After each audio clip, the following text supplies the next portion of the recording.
नमस्कार मु Anima Patel government UP school सालड्र टीचर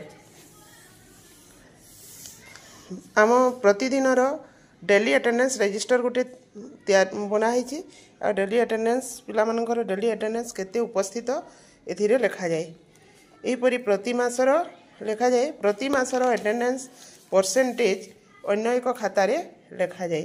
तो एप्रिल मासर परसेंटेज आमर 48% पिला आसते जून मासरे 68%, जुलाई मासरे 64%, अगस्ट मासरे 66%, सेप्टेम्बर मासरे 66%, अक्टोबर मासरे 60%, नवेम्बर मासरे 74%, डिसेम्बर मासरे 63%।